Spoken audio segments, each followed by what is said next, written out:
spit shine those dice and get the advantage ready, because they're gonna need it in another adventure of the DawnSetter Guild. Last episode, our party had their first taste with Dante's cross, and they got crossed. Real crossed, huh? One fell. Luckily, the one that can fall off the boat fell off the boat. It's true. That goes in a different direction if it's one of the other party members, aka Kaz. The rest of them did okay. They had their first taste of fighting something that's probably a little unfightable. I didn't like it. Dire killer whales. Because if you want to make something more scary, put more words in front of it. Diary of a killer whale. Diary of the Wimpy traveling They call that a whale manifesto. pants. Anyway, Diary of a dire killer whale. Ooh. Yep, Diarrhea. yep. The diarrhea. Diarrhea. Of the diarrhea of the dire whale. Everybody's sober. Anyways. Killer of the You're gonna dire make him whale. think we're I on. know, Killers of I'm the flower sorry. dire whale. Thou dost profane too much. You can't even say the word. I'm just saying I said more profane. words. Oh, we have fun Profane around too here. much? I said feign too much. Oh. I meant to say feign too much, and I tried to say pro because I know it's it's protest. protest, right? And I crossed them Profane both, too and it came much. out as profane too much. I thought you That- said fang. And I was like, Thou dost feign too much. vampires. Go on, get. Go- Quick, everyone say more words that you thought you heard someone else say. Peanut Yeah, butter. this So one I'm like 'em. started off. Someone roll me an event dice.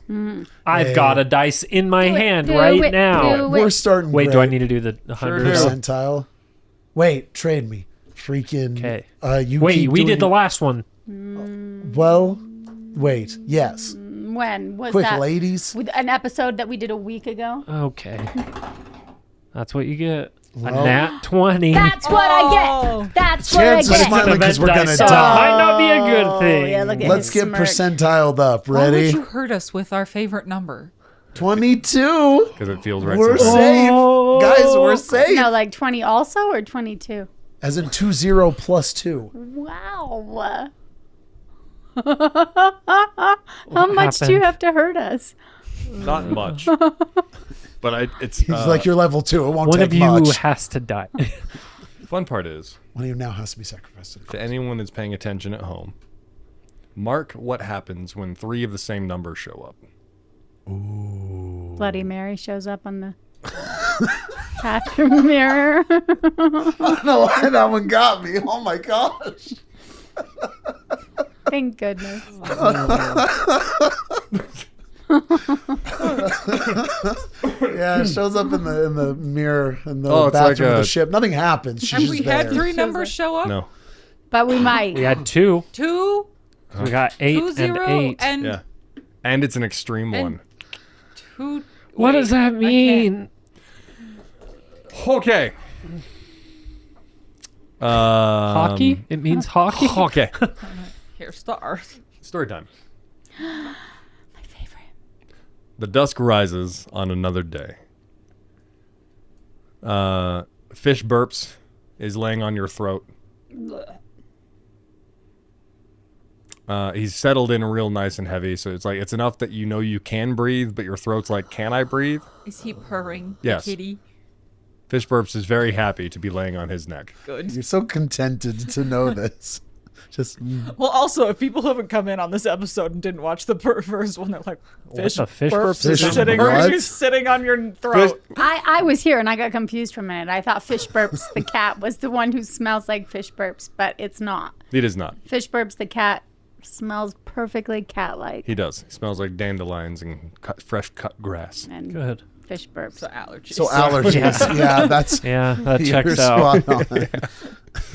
And he's just he's made a home of this little bunk room. Good. Cute. Yeah. Well, idiot. Little So bastard. since your head is laying on his bed, Yeah, he's laying on your head. got it. Yep. As you wake up, the inside of your bunk room there was always a small end table. Okay. There's always a small end table, and you guys all had trunks, right? You had trunks to put your stuff. You had one porthole which has been covered, and you have there's a single black candle on the edge of the end table for some reason, and it's lit.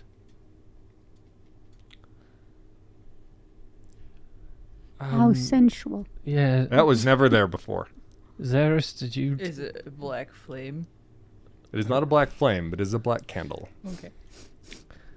Kaz, did you get some new decor from the captain's quarters or something? I'm not exactly a big like interior design guy. That's just kind of not my.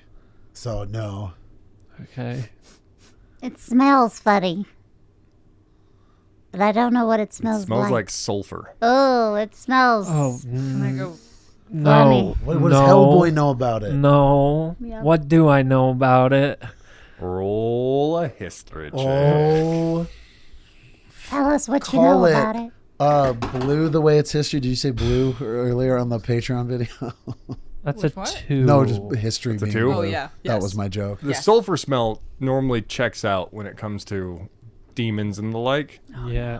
Black candles are witchcraft and wizardry for some sort. But why it's here in the middle of the ocean in Dante's Cross makes no sense. Unless someone put it there. I think maybe we should go ask Raish, or if the captain's available. But We're going to concern the captain with a random candle. I don't. If someone But like he says, if the candle's like this strange, is I it don't know. a known message then? Is there an attached known Not that anyone could Reason. whip up. Not that the boy from the hell can Alright. figure out. Yeah. So Well, it's- if you think that we should, then sure. I just don't. Look, anytime you mess around with the arcane, Is it an arcane candle? it would require messing around to find out. So, mess Can we around just and blow find us out, out? Open boys. flames on a ship doesn't seem like the best. I'm gonna lift my hand up, and with druid craft, I can light or snuff out a candle. Yeah. I'm gonna attempt to Yes. snuff the candle. You whisk it out, and then it sparks right back up. Yes. Now we can go see the captain Yeah, about the right. candle. Okay, right. He got was it. telling us. He was telling us it was weird. That is weird. Fish burps, do you have anything for us on this?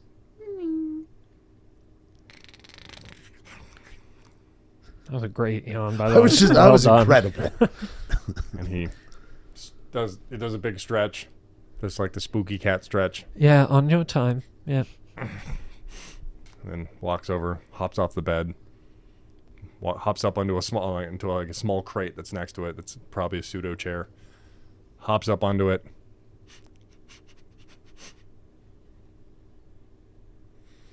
He's gonna knock it off. Oh, God. No. Yes. Also, no, it's lit. Wait. You go up and Lol. I can picture this cat playing with this flame though so easily. The little paw swipe. Okay, but sorry, I cut you off. He's trying to push the candle. I have to just. Just No. and then he pulls it back and goes,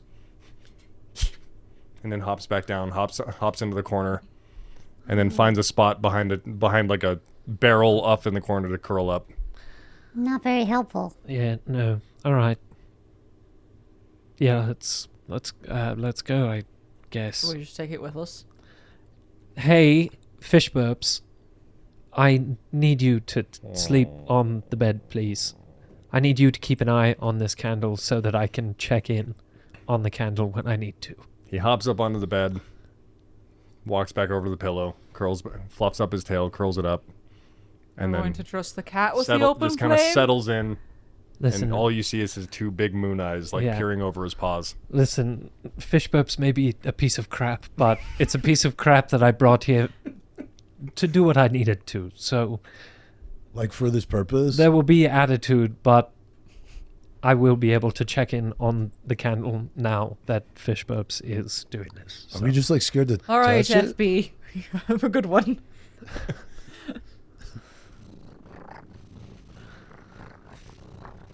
All right, yeah, and we go. We These are delightful cat noises. You guys, are you appreciating this? Like our Yeah. boy's pretty good. She's asking for it. That's like, true. She is appreciating. Let's she have knows. some more. You head out into the hallway, and it's empty. It's also silent. oh Oh my gosh. All right. Let's keep going. Yeah, let's. Oh my gosh. You can hear, it's so silent, you can hear the rocking of the ship. This is not a. Oh, okay. Well, now hold on. Maybe everybody, there's like a ship meeting and everybody's just like in a room that we're not or something. Yeah, that might be. Yeah. Sure. You walk down the hallway and get up to the open galley area in the common room, and no one's there. There is another black candle sitting at a table, lit, and around it is food and drinks, and there's one man sitting on one chair. I see the food and I look down at Trinda. I'm gonna eat. Maybe hold. The man is in an interesting dress. He's in a very large brim hat. He has one horn coming out his long black hair. Wavy. He has a single lit cigar. It's billowing smoke out into the room. And he waves his hand a little bit, and it pours a drink, and a whiskey bottle floats on its own to pour into a tumbler. And he picks it up, and he looks at you, and he lifts it, and you just see a sharp red and white, or red and yellow and white glowing eye underneath his dark, shadowy hat. He raises the glass, takes a sip, sets it down, and gestures to the seats. And as soon as he gestures, everyone roll a wisdom save. Oh my gosh. That is not a good stat for me. I am so. Am I still disadvantaged? No. Yes, I get to keep my 20! Ha! Dang. She's been waiting. She's been waiting. It was a bad day yesterday. No more. Yeah, you've hit a lot of them. Ha! Ooh, 18. I rolled really well. It's a wisdom save. 21. 19. Wow, you guys are great. Yeah. The only one who lost is Kaz. Wait, what did you roll? kidding me? I got he rolled 18. a base 18, right? DC was 19. Was it a base 18? No. Oh. Freaking, it was, I rolled a 19 and I'm -1. Oh, So- bummer. DC 19. That sucks. So, Just kidding. That's fine what because this everyone means- else is good. Is that all of you are not compelled, besides Kaz, to sit down. There are cards and dice and coins across the table as well. I'm a pliable boy. I'm snacking. Yeah, that makes sense. I look over at Course Saris. This is just... So Do you he know just him? automatically went and sat down. It's not an automatic, it's just We he's like- compelled to. Like Got he's it. just something at the table or something about it has compelled him, his senses to be like, I want to sit here. Jeez. With your nat 20, So proud. Yes. I haven't got to keep Quick, cat sounds, go. something Just kidding. immediately sparks a memory of a lesson that Father Rieger gave you. And you would sit in on lessons that he would give to the other clergy or to other members of the town, because what else are you going to be doing around the temple besides learning from your dad? And again, you get the same image snaps into your head: his peppery black hair, his soft face with that good chisel look underneath, and his strong body under his robes, but he had that kind of dad heft to him. It's Yeah. just like, yeah. And again, he's it's sitting just there kinda outside underneath. There was a large apple tree that was always against the sun on the side of the chapel, on the side of the church. And he was giving a lesson out there specifically about demonology. Oh. And he was teaching an interesting lesson that he thought you could even tell he was apprehensive about teaching it, because he may be teaching a future paladin, he may be teaching a future cleric, and since it's a small town, he understands how many adventurers probably grew up in the area, and because there's not a lot of work in this small town, You leave. you leave, right? So he did his best to teach about what the Solarian Temple taught him, what he would teach to some of their high battle clerics, what he would teach to their paladins that joined the order, fighters that joined the order, anybody who would come to fight for Solara. He was part of the academia that would teach them about the other side of the mortal planes, right? And there was a history there that you never quite got to touch, but something tells you he may have been an exorcist. Like, you kind of pieced it together. He may have been specifically a Solarian inquisitor in his previous life. Nothing ever came up. He didn't have any weapons or anything in the house, like in the area, but he knew a lot, and you knew this was a role that had to be filled in the Solaran, or in most godly temples and their cultures, or I'm sorry, their organizations. So he was apprehensive about it. They're underneath this this sunlit apple tree and shaded. It's nice. It's that rolling summer hill breeze. The sound of, it's that sound of summer that you can kind of hear, like some birds chirping in the area, and that the rustling of bushes, the rustling of wheat, the rustling of the leaves above head. And he had picked up a shiny apple, and he kind of had an anxious trigger where he would kind of rattle his fingers against something nearby when he was not sure or apprehensive or anxious about something. So he had picked up an apple, and he was kind of playing with it while he was teaching and gesticulating. And then he started rapping his fingers as he watched his eyes drift away for a second. And he came back in and he said, there's a type of entity that I think any of you all who decide to go travel these long roads need to be careful of. These are called, we're going to call them demons. They are. But they're not the demons as we know them. Demons exist in the Hiles. We know Tiefling are our brothers and sisters. And anything under the sun deserves Solaran's grace. There are beings who exist outside the constrictions and the rules of the Hells. And they have signs, they have rules, they have things that they use to slip into the planes themselves. All of them have a very big consistency, and it is a black flame, it's a black candle that refuses to go out. It acts as an invitation. If you follow the candle, you'll be met with this entity. We're going to call them extraplanars, for lack of a better word, because that's how we can classify them. And they're something you need to be careful with if you're ever going to be traveling out further and deeper into the world itself. They have an easier time getting in the thicker magic is in the area. The deeper the arcane senses the deeper the arcane is in an area, the more tuned they can be to applying their rules to that reality. And this might sound theoretical and large, but it's a working theory that some of us have, and some of the Solaran scholars still deal with today. And you have to really make sure that you look for the signs. And then it drifts back to where you're at. Mm-hmm. This is an extraplanar. This is an extraplanar demon.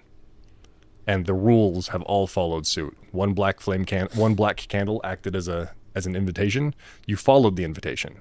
Unwittingly, none of you knew. And then you came to the place that erected his rules, which is another candle and a table and an offer to sit. Is Trinda already gone, or can I just grab his shoulder and be like, no. Kaz went quickly, but Trinda was like, food, right? Oh, he's already gone? He moved immediately. Oh, jeez. So you have time to catch one of them. You have time to catch one. If he's moving already, I'll catch Trinda. Okay. You didn't make it. She stopped you. Oh, to food. She stopped Trinda. Yes. My dad told me about these once, I think. It's kind of foggy, but it's not like he's a demon, but he's more than a demon, but outside of a demon, but still in the same books. I don't know how to describe it. I don't remember if it was a good thing or a bad thing. I just remember that it's a thing, so we should be careful. I'm gonna roll the dice and say that it's a bad thing. This feels fairly bad. Should we just watch Kaz? I don't know what to do. He's already... I'm afraid I have no idea how to exit this space. I don't know. I fear that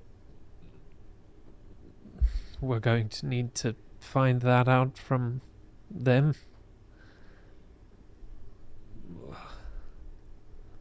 Yeah.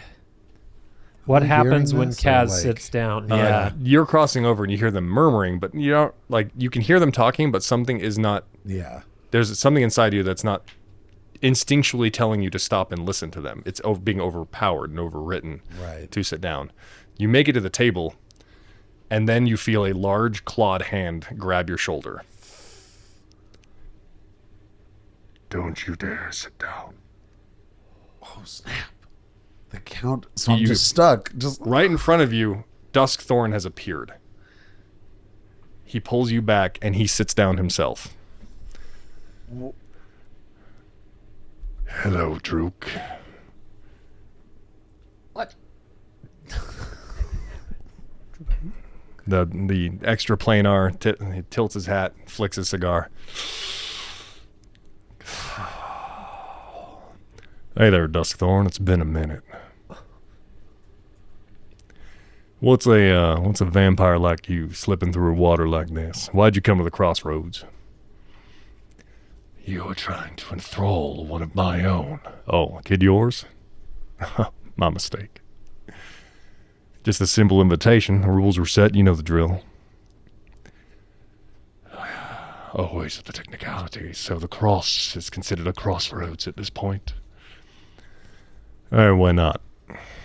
It's a crossing of waters, a crossing of time, a crossing of reality itself. So of course you can do the rest of the math if you need to. I'm just coming to offer a deal, that's it. I know your deals, Drook. Yeah, and you know everyone's got a choice. All they gotta do is flip a coin, roll a dice, or pull a card.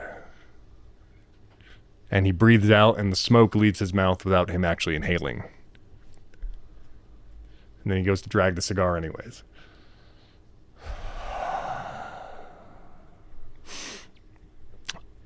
It's always worth an offer. How about you? You want to throw a card?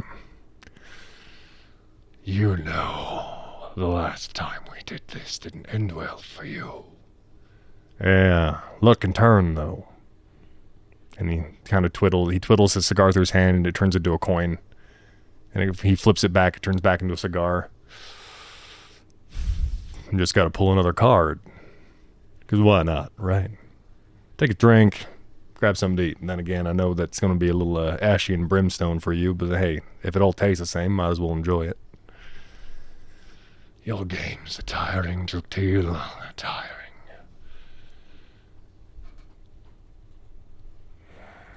And Duskthorn reaches over and grabs the wick of the candle and breaks it. I'll see you around. And in a puff of drifting gray smoke, he vanishes into cinder and ash. And then you hear footsteps. You hear the footsteps, the galley starts clanging, people are around you again, and Duskthorn is still sitting there at the edge. He stands up and turns around and looks down at you, and his pressure is now bearing down, right? It's just a part of who he is. He looks at all of you and waves you, and he gestures for you to come over. It doesn't wave, it's just a simple hand pull. Okay. I hurry over.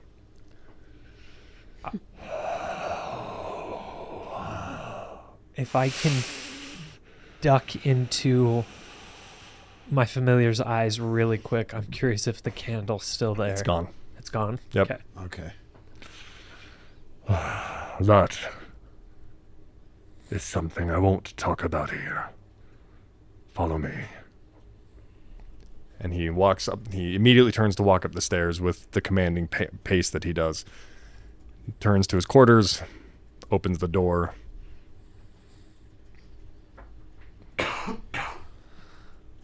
Yeah, definitely walk in. Oh, yeah. Inside, Raish is tapping on the table, and he speaks up as everyone enters. Anyone take the deal? No, sir. I don't think so. That's at least a little stressor off. That's good. Everyone's set. And he walks back to his desk, and he sits back in his large mantle chair. Extraplanar beings are nothing to be trifled with. Do any of you know anything about them? I look at Myra. I think my dad might have talked about them, but I don't remember much about it. Just that they're demons, but not demons, and... What do you know?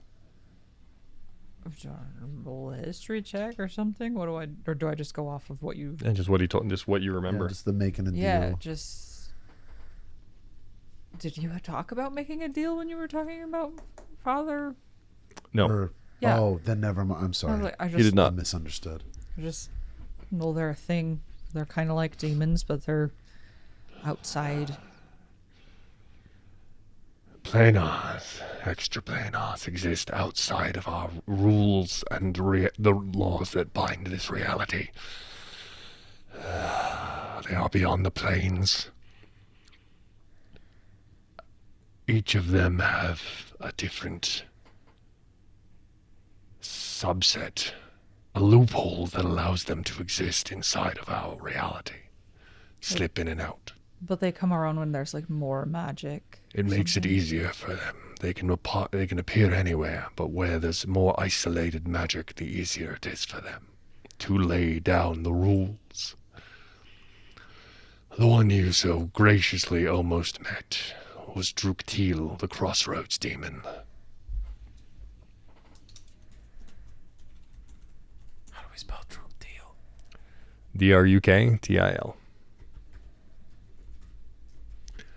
The Crossroads demon. Otherwise known as the Gambler. What does he typically... Like money, Anything. souls, Anything. anything? When you step to his table, he's a host, a kind one. His food is delicious, his drinks are ever perfectly smoked and tended. And his games are never weighed, they're quite fair. He will tell you he can give you anything. You make the ask and put it on the table, and he puts his price on the table. If you lose, you pay your price. If you win, you enact your reward. It can be anything.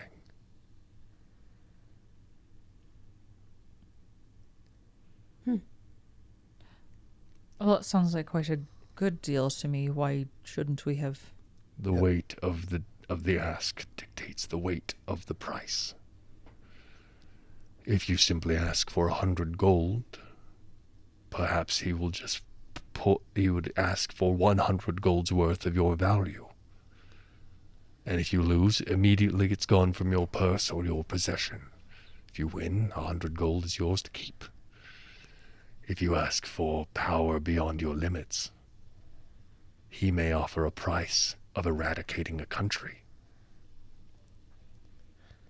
Well, like, you couldn't bring someone back from the dead, though. Of course he can. Nothing is outside the rules and bounds of the extraplanar. And so we ran into him just because, like, we were in this part of the cross? Like, when? I was surprised to see him. Normally he's more literal than this, but it seems the cross is enough of a crossroads for him to lay his rules in place. So yeah, is he going to come back anytime soon? Yeah, I look very cautiously at Myra. Yeah. Is there any way of summoning him that we need to look out for? Because if it's just by chance and we can't control it, then so be it, but... When you come across the crossroads and you see a candle, that's the invitation. Here in Dante's Cross, unfortunately, it's a little more throw of the dice, as he'd like to put it.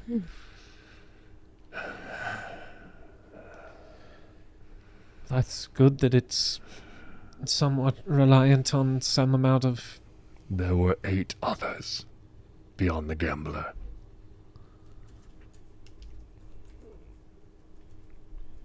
Eight other extraplanars?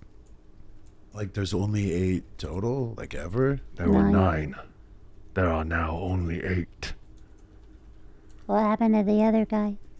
He was slain By a deal? by an inquisitor. How long ago was that? The timestamp I'm not too keen on, and Raish jumps in. It was about 40 years ago.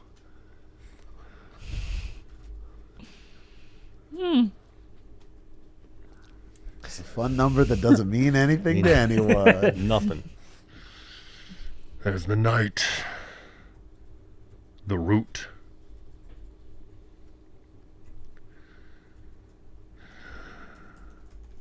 The alchemist.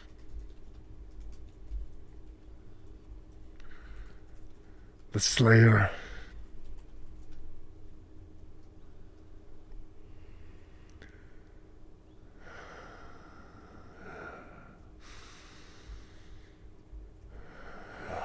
Sorry, it's the cross takes it out and does a number to me. I'd like to heal him. Ooh. That'd be nice. You casting healing word? The radiant healing spell. Healing word is the one I have. Oh no! I know, but it's radiant. You'll hurt him. Pause. Don't do this.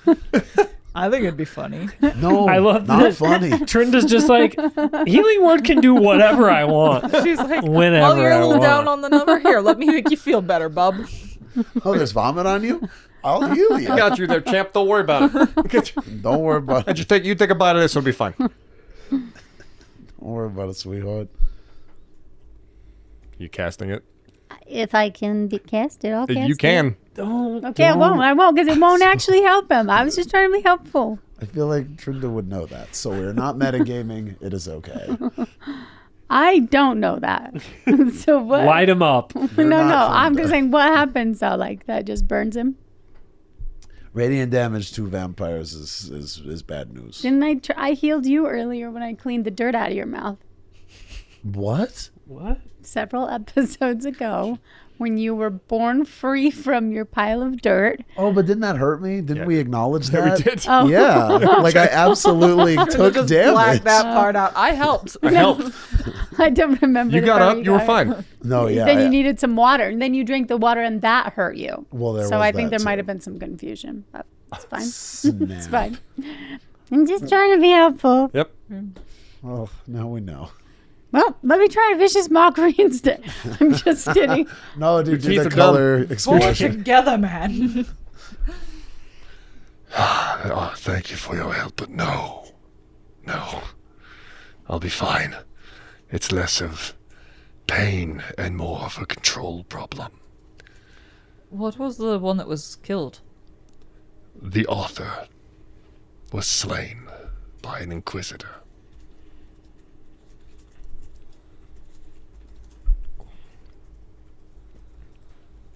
So you said 4 of the names, well 5 including the gambler. There was the knight, the root, the alchemist, the slayer. The Pathfinder, the host, the herald, and the slain author. The host, the herald, and the slain offer? The author who was slain. Oh, the offer. The author. Offer. I was like, what? Oh, wait. So 1, 2, 3. Why did they want the author dead? The author has his rules that he dictates. The reality he writes into place as long as his conditions are met. Script reality. And now that there's no author, is there one in his place? That seat, as we understand it, is broken.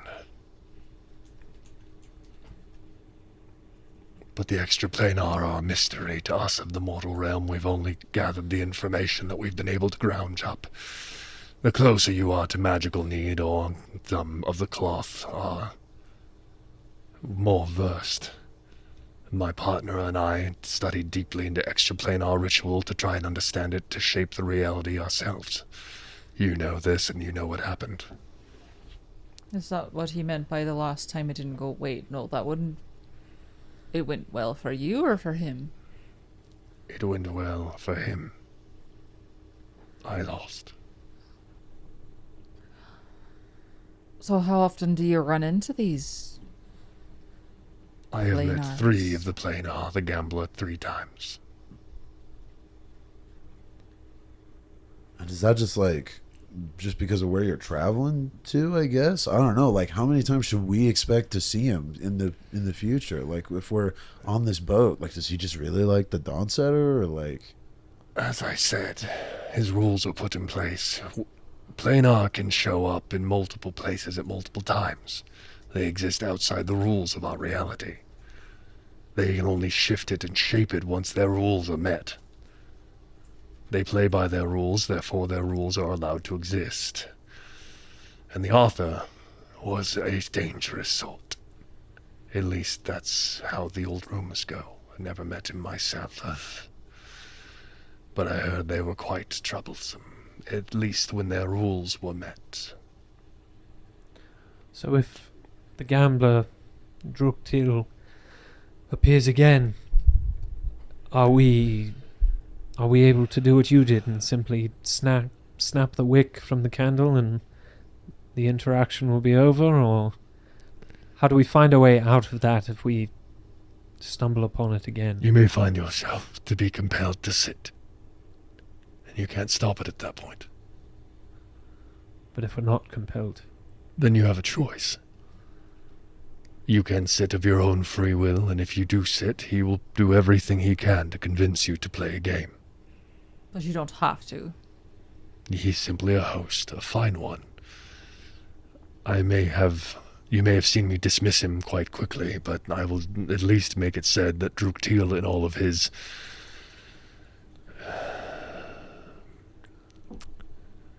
gluttonous ways, is a good host. His drink is fine, and his food is well kept. It looks yummy. It would be delicious to someone who could taste it. I've even heard that people walk away feeling better from his food and drink than they've ever felt in their lives. Then do the other ones also... I mean, it makes sense that the gambler can grant any type of desire. Is that what the other ones also do in their own way? I've only met 3. The Gambler, the Knight, and the Pathfinder. Does the knight offer you deals? The Knight stands in your way. A sentinel protecting something in which you are after. And should you overcome their challenge, you get to make it through to the other side with their blessing. I see. The Pathfinder will open a way to you. But you must be lost. Truly lost.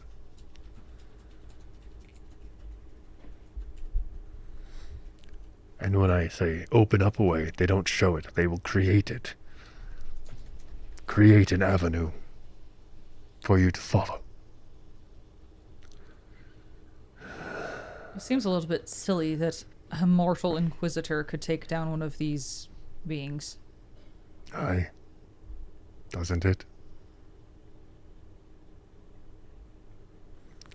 I only have it on good grace of what the rumors and Raish has studied.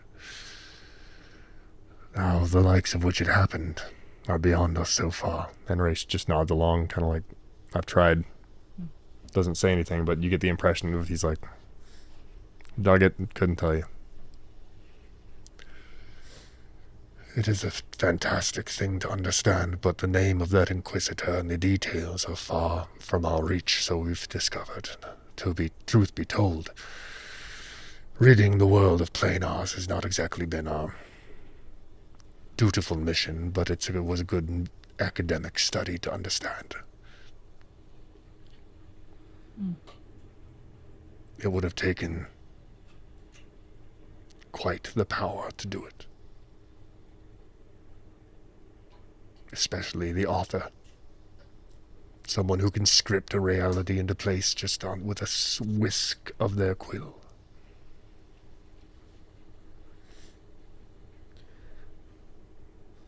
Well, there's the good things to be made aware of, and Yeah, I I'm kind glad of it's over, personally. look at Myra. good thing to be weary of. Yeah. We'll do our best to not follow any black candles that appear out of nowhere. I want you to be truly aware of how dire it can feel when given that choice. All of the planar will give you a means to an end, an opportunity. The price to be paid changes, and I will understand the allure every time. For instance, I could bring back my partner and rewrite our exact ritual. I would be unfanged. Yeah, why wouldn't you want to do that? I don't want to know the price. Once you know the price, do you have to pay it? Once Can't you you just- put your ante on the pot, there's no going back. Your ask is your ante to the game. Once you're committed to your ask, there's no getting up until the dice have been thrown, the cards have been played, or the coins have been flipped. So you can't know the price beforehand. No. Not with the gambler.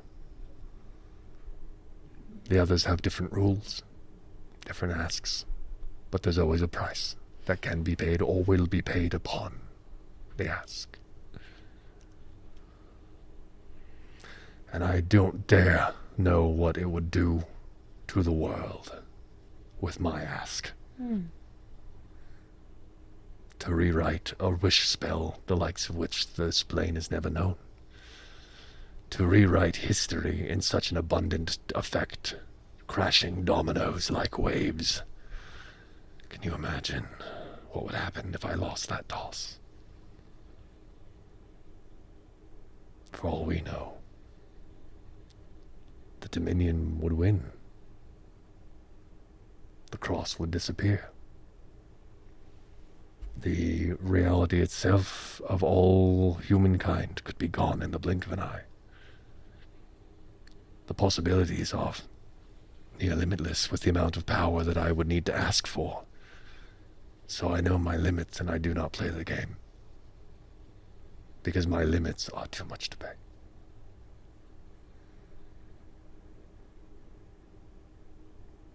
But I understand the appeal. More than almost anyone. Why else would I be continuing on with a ritual that sacrifices 50 of my own crew?